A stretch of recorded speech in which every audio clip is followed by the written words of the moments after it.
ये द्वंद्व है। शत्रु और मित्र में समान भाव, मान और अपमान में समान भाव, लाभ और हानि में समान भाव, सुख और दुख में समान भाव, निंदा और स्तुति में समान भाव। तो बोले द्वंद्व रहित, द्वंद्व विमुक्ता। ये पहली साधक की वृत्ति जागृत होती, ध्यान रखना। अगर आपकी साधना परिपक्व अवस्था की तरफ जा रही है, आपकी साधना ठीक है, तो पहला लक्षण है तितिक्षवः, वो बहुत धैर्यवान और सहनशील होगा। सुख दुख लाभ हानि मान अपमान निंदा स्तुति, इसमें वो समान भाव रखेगा। चलो हमारी स्थिति ऐसी नहीं, लेकिन हमें सुनने को मिला तो समान भाव रखने की चेष्टा तो करें। पूज्यपाद श्री उड़िया बाबा जी महाराज, यदि तुमसे कोई द्वेष करता है और तुम्हें भगवत प्राप्ति करनी, तो वो जब दिखाई दे तो उसके चरणों में प्रणाम करो। अगर पास से निकले तो राधे श्याम, वो भले ना बोले। अगर तुम ऐसा किए तो उसके बैठे हृदय में जो श्री भगवान हैं वो मिल जाएंगे तुम्हारे को। अगर तुम्हारी दृष्टि दोषयुक्त हुई तो कर लो भजन। जब तक वो नहीं मिटाओगे तब तक भगवत प्राप्ति नहीं होगी। हरिवंश नाम लीन जे अजात शत्रु ते सदा, ये शुद्ध परमार्थ अध्यात्म की चर्चा है। यहां व्यवहार को भी अध्यात्म बनाया जाता है। प्रयत्न करो सहने का, मिटाने का। क्या गाली दे रहा है कोई, श्रवणेंद्रिय ने सुना, मन में जाके दाह पैदा है, ये नहीं, मेरे भगवान अपने समीप मुझे ऊंचाई देना चाहते हैं, प्रेम की ऊंचाई, ज्ञान की ऊंचाई, इसलिए ये कटु वचन बुलवा रहे हैं, मुझे सहन करना है। राधा राधा राधा, आगे निकल गए। जो सुख दुख मान अपमान लाभ हानि आदि द्वंद्वों को सह जाता है, देख लो, यहां लड़ना नहीं है, भक्ति सहना सिखाती। बोले कब तक सहेंगे, जब तक भगवान न मिल जाए। बोले वो तो बहुत ही दुष्ट हो जाएगा, अगर हर बार सहेंगे तो अगली बार और बढ़ के आएगा। कदापि नहीं।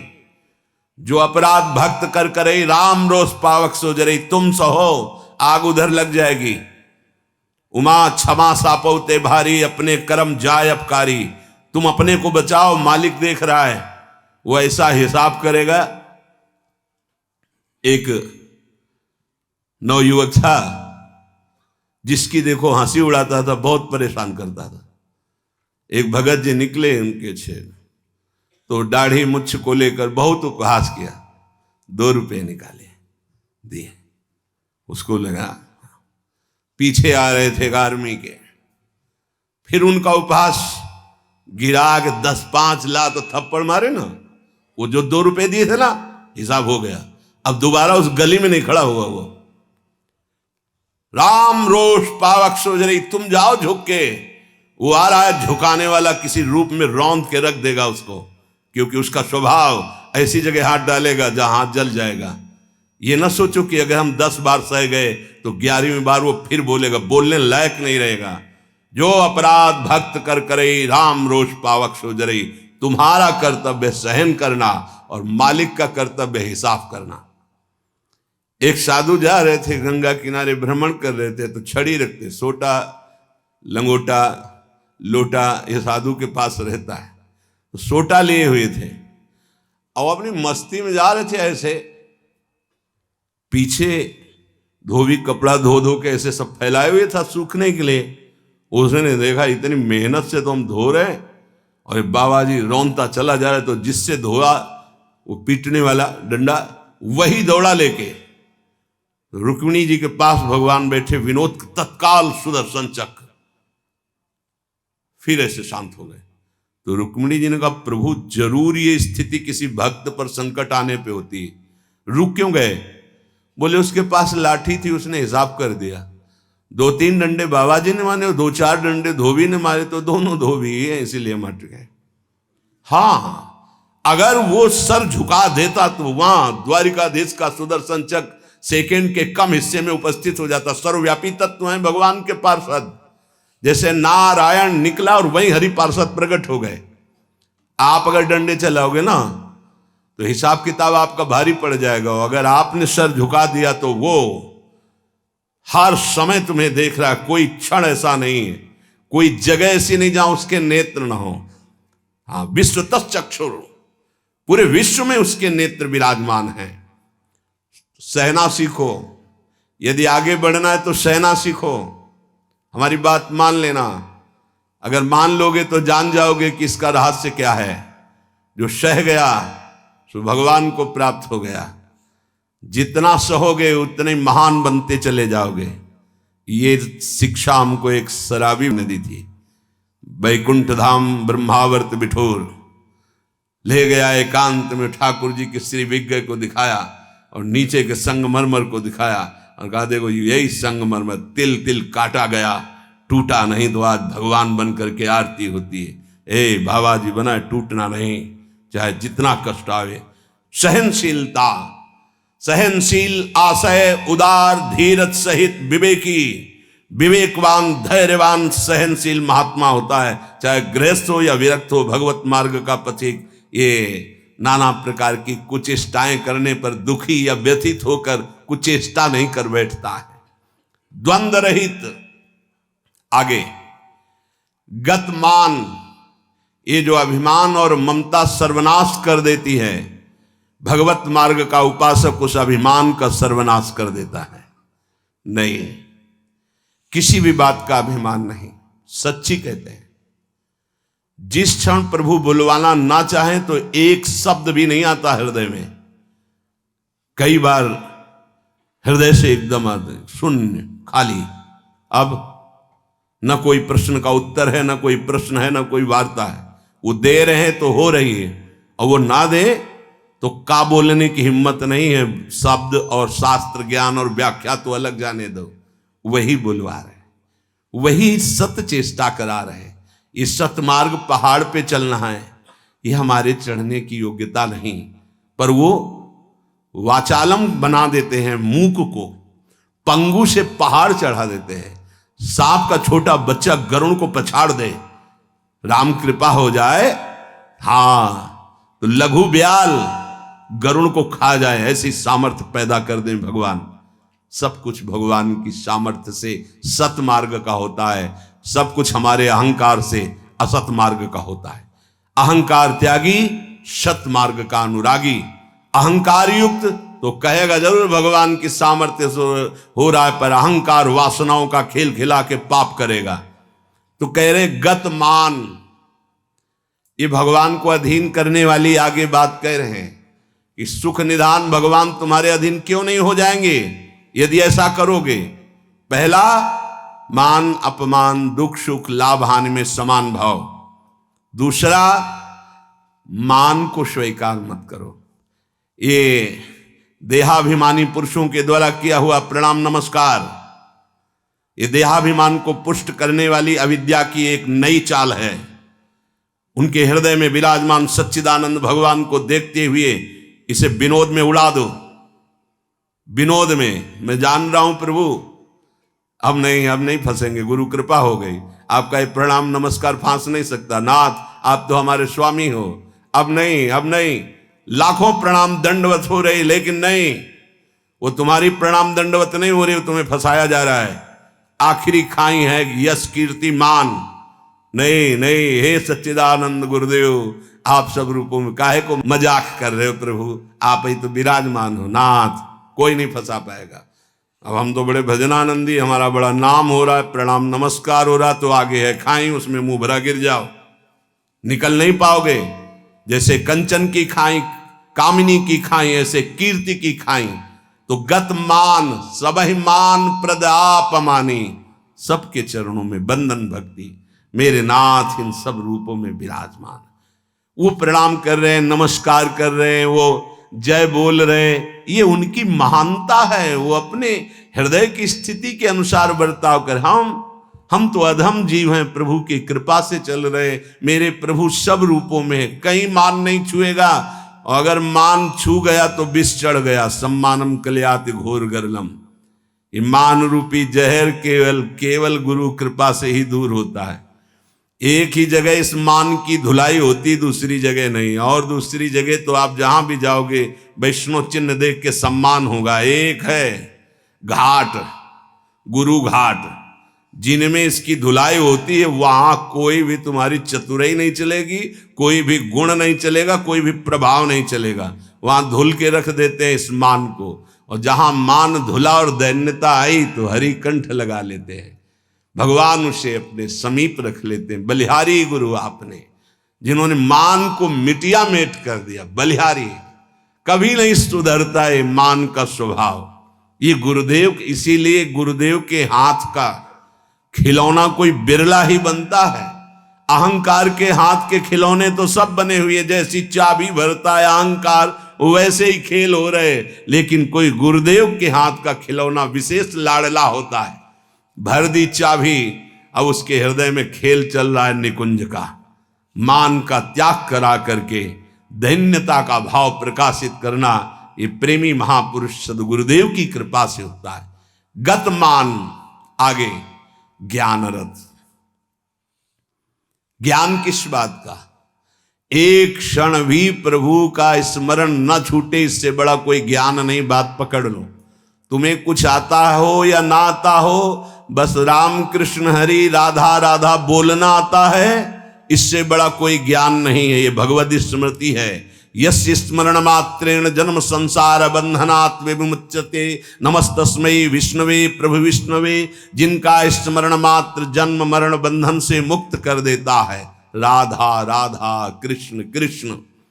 ज्ञान रथ, जब आप नाम जप करेंगे तो स्वाभाविक, सच्ची मानिएगा, इस शरीर से प्यार खत्म हो जाता है।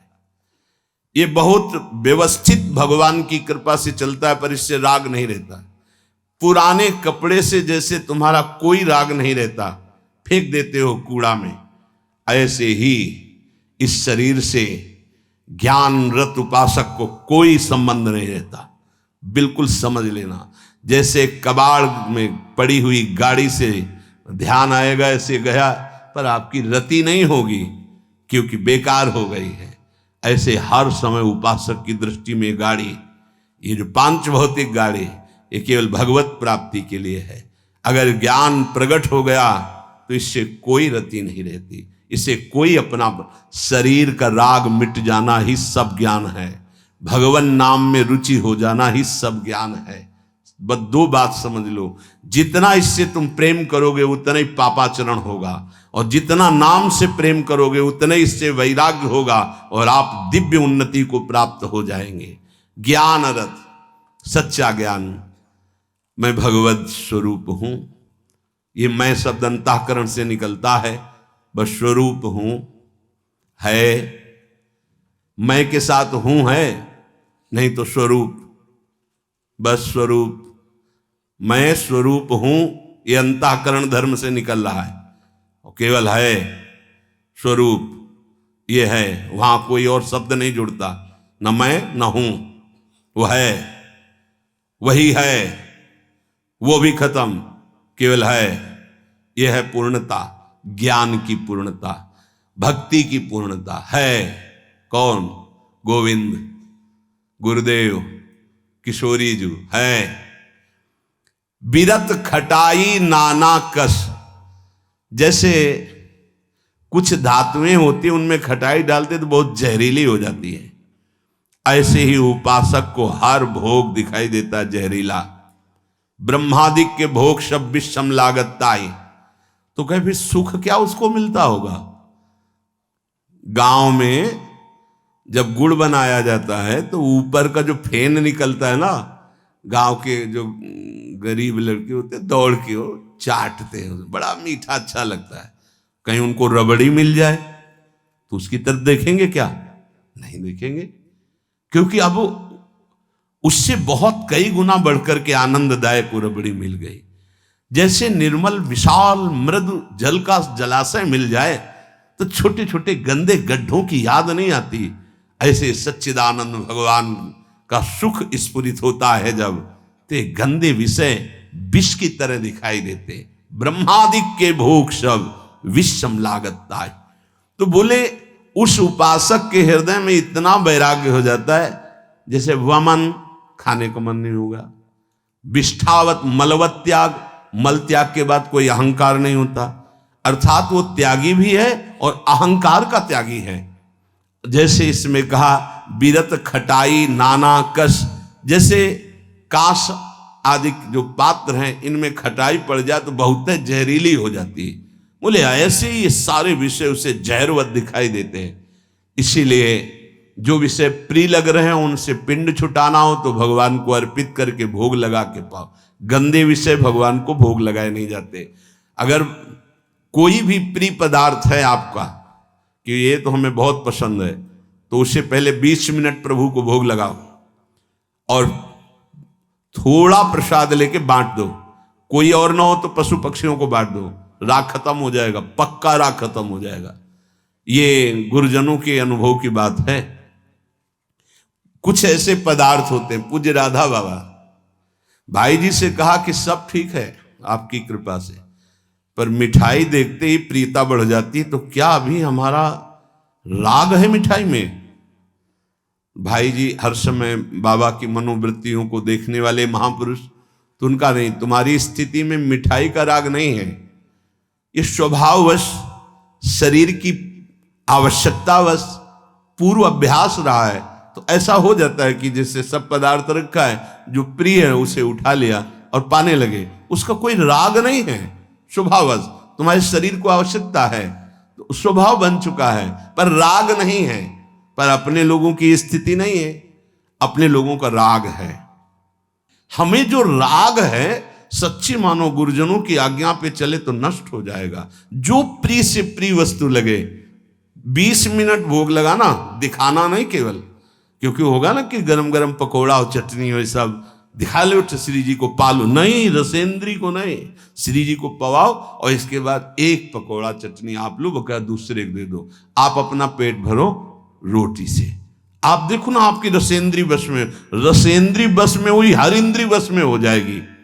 यहां कह रहे बीरत खटाई नाना कस, ये नाना प्रकार के भोग भोगते समय बहुत व्यतीत हो गया। उस उपासक को ये विश्वत नजर आते हैं जिसको भगवत प्राप्ति की चाह होती। तो बोले सुख निधान सुजान कौशलपति वे प्रसन्न कहू क्यों न होई बस। यदि ऐसे चलोगे तो भगवान बिना बुलाए आपके पास आ जाएंगे।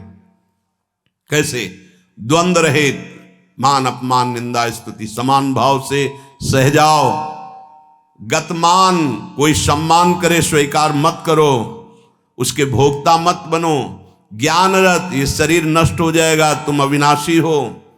विषय विरत खटाई नाना कस, जितने भोग हैं इनमें कोई सुख नहीं है। और फिर जैसे देह गे से प्यार करते ऐसे प्रभु से प्यार करने लगे। तो कह रहे प्रभु अपने आप आपके अधीन हो जाएंगे। सर्वभूत हित निर्व्यलीक चित भगति प्रेम दृढ़ नेम एक रस। तुलसीदास यह होई तबहि जब द्रवै ईश जेहि हतो शीस दस। भगवान जिसको अपना बनाना चाहते हैं तो उसके हृदय में एक बात प्रकट होने लगती है, कैसे सबको सुख पहुंचाऊं। सर्वभूत हित, ये बात, ये लक्षण है भक्त का। हमारे अंदर भक्ति आई, इसका लक्षण किसी को भी दुखी देख के मन कैसे इसको सुख पहुंचाऊं। भले हम कुछ नहीं कर पा रहे, लेकिन सर्वभूत हिते रताहा हमारे हृदय में आ गया, कैसे इसको सुख पहुंचाऊं। गोस्वामी जी ने संत हृदय की महिमा का वर्णन करना प्रारंभ किया तो लगा जैसे मक्खन कोमल होता है ऐसे संतों का हृदय कोमल होता है। तो लिखा संत हृदय नवनीत समाना, पर विचार किया है तो दोष हो गया। मक्खन तभी पिघलता है जब उसमें स्वयं ताप लगे, फिर तो संत की हृदय की बात गलत हो गई। अगर स्वयं के दुख में हृदय द्रवित होता है तो सबका होता है। ये मक्खन का उदाहरण तो ठीक नहीं बैठा। तो आगे तुरंत लिखा कहा कविन पर कहीं न जाना निज परिताप द्रवई नवनीता, पर दुख द्रवहि सो संत पुनीता। संतों का हृदय मक्खन जैसा होता है, कवियों ने कहा, पर ठीक नहीं बैठा, क्योंकि मक्खन को स्वयं जब ताप लगता है तब पिघलता है, लेकिन संत तो दूसरे के दुख को देख करके द्रवित हो जाते हैं। सर्वभूत हित, जो समस्त भूतों का मंगल सोचता है, तो आनंद घन चतुर शिरोमणि भगवान उस पर प्रसन्न हो जाते हैं, उसके हृदय में निर्विकारता प्रकाशित हो जाती है, उसका चित्त एक रस सच्चिदानंद सुख में निमग्न हो जाता है। तुलसीदास जी कहते हैं ये सौभाग्य उसी को मिलता है 10 शीश का हनन करने वाले भगवान जिस समय जिस जीव पर कृपाल होते हैं तो सत्संग मिलता है, और सत्संग से ये सब प्राप्त हो जाता है। अगर हमें नाम ऐसा प्रिय लगने लगे तो सब लक्षण आ जाएंगे। भगवान से भी बढ़कर के भगवान का नाम, ये शाम के कल बहुत इसका चिंतन होता रहा, बार बार हृदय आह्लादित होता था कि गजब की निष्ठा, नाम की गजब की निष्ठा। ध्यान पूर्वक सुनिए, हर शिकायत खत्म हो जाएगी। प्रिय राम नाम ते जाहि न रामो, बड़ा सुख मिलता है। जैसे शब्द है ना, उनमें डुबकी लगाओ, एकदम निहाल कर देते हैं। प्रिय राम नाम ते जाहि न रामो, ताको भलो कठिन कलिकाल हूं, आदि मध्य परिणामो,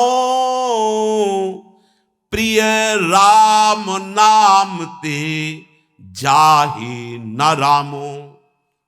ये बैठा लीजिए, ये जीवन की सार बात। पद तो गोस्वामी जी का कई बारे, लेकिन इससे पहले महामहिम पूज्य श्री भाई जी हनुमान प्रसाद पोद्दार जी के द्वारा ये बात मिली थी। जीवन में पहली बार ये बात पूज्य भाई जी के द्वारा मिली थी कि अगर तुम्हारे सामने भगवान आ जाए, उनके दर्शन कर रहे हो, नाम छूट गया, तो हमें नहीं चाहिए ऐसे भगवान जिससे हमारा भगवान का नाम छूट जाए। ये भाई जी की बात। फिर पद मिला बहुत काल के बाद, ये कल पुनः इसका कृपा करके गोस्वामी जी ने दर्शन कराया और चिंतन कराया। बेपरवाह, अद्भुत मस्ती है इस बात में।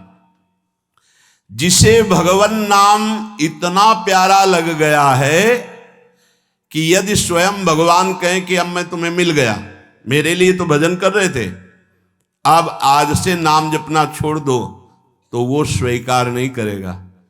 उपासक कहेगा नाम नहीं छोड़ सकता, महाराज आप आओ या ना आओ, आप जाओ या रहो, आपकी मर्जी की बात।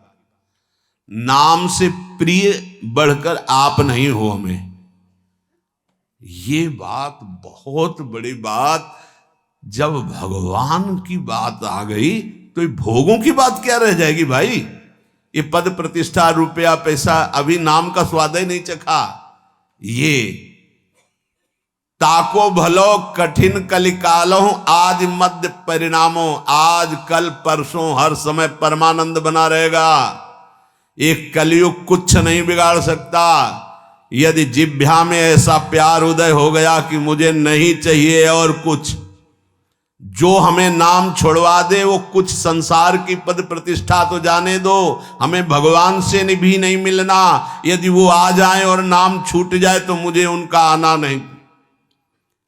प्रिय राम नाम ते जाहि न रामो, ये बहुत बड़ी बात है। ये जनसाधारण नहीं समझ सकते, बहुत बड़ी बात। कैसे छूटेगा फिर नाम, सोचो कैसे छूटेगा। आग लग जाएगी कि ओहो, जिस नाम के बराबर नामी से मिलन की भी बात नहीं कही गई, उस नाम को हम चंद विषयों में, तुच्छ विषयों में, तुच्छ व्यक्तियों के मायाजनित संभाषण में छोड़ देते हैं। हमारी कहां की निष्ठा? गोस्वामी जी कह रहे हैं, प्रिय राम नाम ते जाहि न रामो, बार बार इसलिए करें, बैठा लो। सकुचत समुझी नाम महिमा, मद लोभ मोह को कामो। राम नाम जप निरत सुजन पर, करत छाह घोर घामो। प्रिय राम नाम ते जाहि न रामो। बस यही लगता है, यही परम विश्राम है। इससे बड़ी कोई बात नहीं हो सकती। राम जी मिल जाएं और वो कहें कि हमारा नाम छोड़ दो, अब हमें स्वीकार करो, हम तो मिल गए ना, तो वो उपासक भगवान से कह देगा आप चले जाइए। जिस नाम के बल से आप हमारे पास आए, उस नाम को मैं नहीं छोड़ सकता। आप कभी मत दर्शन देना, कभी मत आना, आप हमें हर दुख देना, पर मैं नाम नहीं छोड़ सकता। ये बात पकड़नी, ये बात पकड़नी, पकड़ लो, सब कुछ तुम्हारे अधीन हो जाएगा। मुझे आपसे मिलने की आवश्यकता नहीं है यदि नाम छूट जाए तो।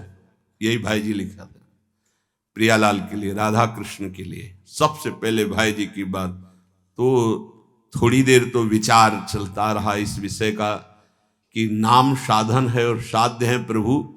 जब प्रभु को हम देख रहे हैं तो नाम भूल गए तो कौन सी बड़ी बात है, क्योंकि नाम का फल तो प्रभु ही थे ना। उस समय समझ में नहीं आया, बाद में समझ में आया उन्हीं महापुरुषों की कृपा से, जो आज गोस्वामी जी कह रहे हैं कि यदि कोई कहे कि तुम्हें राम मिल जाएंगे, या राम जी ही कहें कि मैं मिल जाऊंगा, मेरा नाम छोड़ दो, तो उपासक का हृदय कहेगा नाम जापक का कि यदि आपके मिलने से नाम छूट जाता है तो आप कभी हमसे मत मिलिए। मुझे आवश्यकता नहीं आपसे मिलने की। यदि मेरा गुरु प्रदत्त नाम छूट जाए तो आपके मिलने की आवश्यकता नहीं। उसका नाम ऐसे चलता है हृदय में, श्वास में, जिह्वा में, रोम रोम में। ऐसा अपार प्रेम उसके हृदय में प्रकट होता है, ऐसी मतवाली मस्ती होती है कि भगवान उसे कभी छोड़ ही नहीं सकते। इस कराल कलिकाल में आदि प्रारंभ, मध्य और अंत, कभी किसी का कल्याण हुआ है या हो रहा है या होगा तो ऐसे नाम प्रेमी का होगा। ये आदि मध्य परिणामों। अगर नाम जब चल रहा है तो जो पीछे महापुरुष हुए हैं, जो अब हैं, जो आगे होंगे, वो नाम के प्रभाव से ही है। नाम की महिमा इतनी अपार है, ध्यान दीजिए। अभिमान, लोभ, अज्ञान, क्रोध, काम, ये उसके हृदय में ही नहीं रह जाते जिसके निरंतर नाम चलने लगता है। ये सब सकुचा कर भाग जाते हैं। जैसे किसी महान बलशाली को देखकर छोटे मोटे योद्धा गर्दन झुका के भाग जाते हैं। ये काम आदि दोष उन्हीं को परेशान करते हैं जिनके नाम नहीं चल रहा। सच्ची मानिए, मान लीजिए, विश्वास कर लीजिए, बहुत बड़े लाभ की बात है नाम। सामने ही ये सर ऊंचा नहीं कर सकते। कौन?